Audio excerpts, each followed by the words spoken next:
Upleta circuit house ખાતે બેઠકનું ભવ્ય આયોજન કરવામાં આવ્યું। આમ આદમી પાર્ટી દ્વારા બેઠક યોજાઈ હતી। નગરપાલિકાની ચૂંટણી વિશે ચર્ચા કરવામાં આવી હતી, જ્યાં બેઠકમાં ઈશુદાન ગઢવી પણ હાજર રહ્યા હતા। આમ આદમી પાર્ટીના હોદ્દેદારો તેમજ સભ્યો પણ ત્યાં ખાસ પ્રકારે ઉપસ્થિત રહ્યા હતા।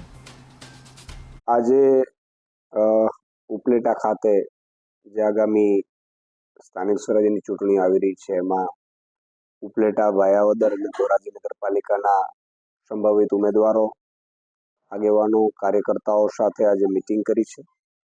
આગામી ચૂંટણીને લઈને ચર્ચાઓ કરી છે। સાથે સાથે આજે બંધારણ દિવસ છે।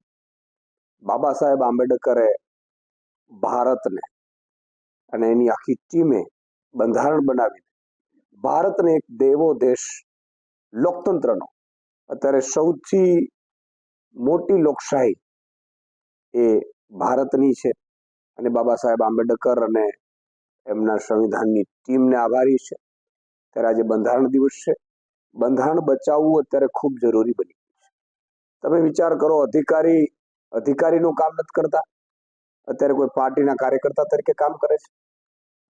જે મુખ્યમંત્રી, પ્રધાનમંત્રી કે મંત્રીઓ જે શપથ લે છે બંધારણની, એ બંધારણની શપથ લે તો ખરા, પણ બંધારણનું પાલન નથી કરતા। પોતાના સગાવાલાઓને પેપર ફોડીને નોકરીઓ ચડાવે છે, બેરોજગારો યુવાનોની મજાક ઉડાડે છે, સાથે સાથે લૂંટ ચલાવે છે બેફામ ભ્રષ્ટાચાર કરીને। તો આ પણ એક બંધારણની હત્યા છે।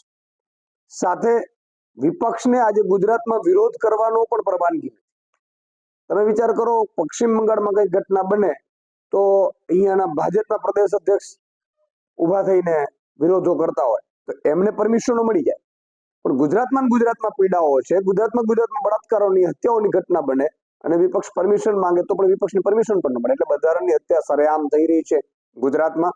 એટલે આશા રાખીએ કે ભ્રષ્ટ ભાજપ જે બંધારણની હત્યા કરે છે એ અંગે લોકો જાગૃત થાય